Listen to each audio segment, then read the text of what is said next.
여러분, 제가 요즘 게임하고 시가 파이프 영상 올린다고 12국기 잊고 있었던 건 아니겠죠? 12국기 보세요. 2번 보세요. 경국의 요코, 안국의 쇼류, 교국의 각광, 공국의 슈쇼에 이어서 바로 다음 등장인물, 그중 왕들에 대해서 소개해보겠습니다. 방극국은 현재 왕과 기린이 없는 상태입니다. 선왕으로는 켄 주타츠라는 인물이 있었는데 그는 유북국을 따라 엄격한 법치국가를 만들려고 했습니다. 처음에 그의 법과 처벌은 가벼웠지만 점점 무거워지고 험해져서 나중에는 거의 무슨 진시황의 진나라 마냥 융통성이랑은 찾아볼 수 없는 말 그대로 0.1만 어겨도 바로 칼같이 심판받는 미친 법치국가가 되고 맙니다. 이로 인해 방국은 그의 치세 30년간 60만 명의 백성이 처형되는 개판이 벌어지고 결국 해주 후 겟케이를 중심으로 반란 세력이 일어나서 선왕과 왕후, 기린 등을 처형하고 왕조 자체를 멸하기에 이릅니다. 특히 방국 기린인 호우린의 경우 2대 연속으로 망군을 골랐다고 해서 백성과 관리들에게 신뢰가 밑바닥까지 떨어진 상태여서 다음 왕을 고를 기회조차 주지 않고 반군에 의해서 처형당했습니다. 왕조가 몰락하고 나라의 공석이 생기자 반군들의 중심에 있는 겟케이의 임시 조정이 들어가 있는 상황입니다. 따라서 공식적으로 왕은 아니지만 현재 방국은 임시로 조정을 맡고 있는 겟케이가 왕이랑 비슷하다고 볼 수 있겠습니다. 겟케이는 지방 제후들과 백성들에게 신망이 두터우며 반란 주모자라고 하면 흔히 생각하는 야심 있는 캐릭터도 아니고 문자 그대로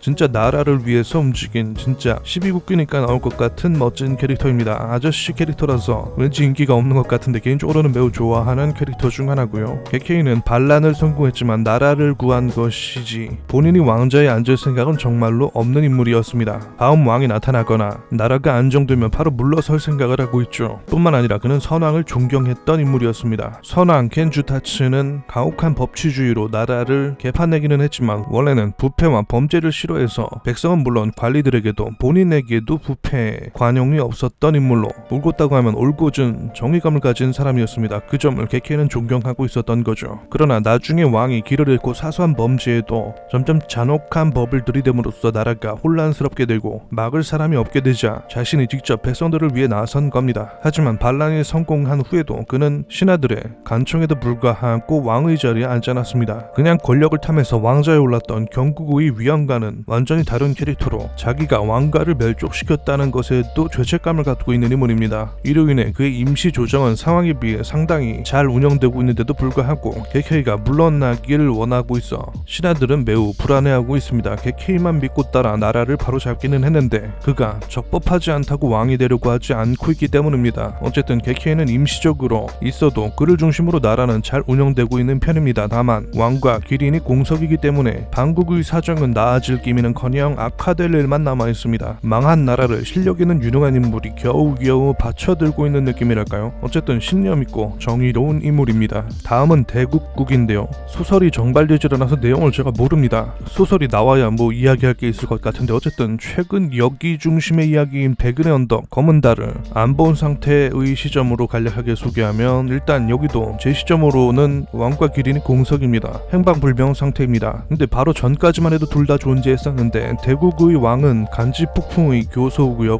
기린 역시 검은 기린이라고 불리우며 간지와 귀염을 다 갖고 있는 타이키가 되겠습니다. 타이키는 기린을 소개할 때 하기로 하고 왕에 대해서 이야기하면 일단 그는 문모겸비의 군군장군 출신입니다. 잿빛 머리에 붉은 눈을 가진 무인으로 자신감 넘치고 팩이 쩔고 그런 캐릭터입니다. 연왕과 비교하면 좀 더 무인 같은 느낌으로 실제로 연왕과 시합해서 3번 중에 1번 승리해서 검을 하사받기도 했습니다. 연왕은 500년 살고 있는 이미 탈인간급이니 그거랑 비교하면 아직 인간 레벨로 한압 따낸 거 보면 실력이 느껴지는 부분이죠. 기수로는 슈, 케이토를 데리고 있는데 직접 잡아서 길들였다고 합니다. 문무겸비의 걸출한 인물이지만 뛰어난 인물들이 그렇듯 신하들을 냅두고 급하게 앞서 나가는 면모가 있습니다. 나중에 왕이 되고 나서 10년간 할 일을 1년 만에 하려고 하는 행동들이 그의 성격을 잘 나타내주는 부분입니다. 조정을 기억하고 이를 한 번에 서두르려는 신왕조의 경우는 단편 중에 화서 편에 비슷한 케이스가 나오는데 실력적으로나 포진된 인물적으로나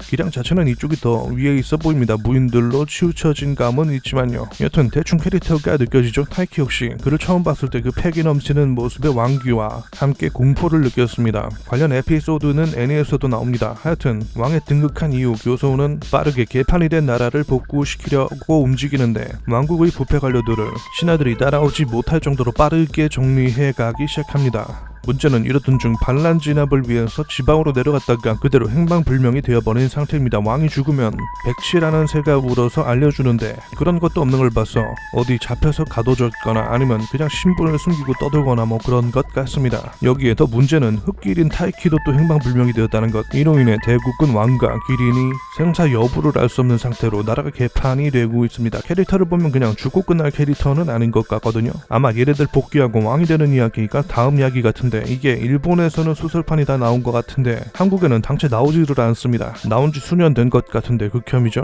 하여간 그렇습니다. 대국 이야기는 소설이 나와서 읽어서 다시 갱신 소개할 수 있을 것 같습니다. 하여튼 그렇습니다. 다음엔 다음 왕 소개하겠습니다. 그럼 다음에 봅시다.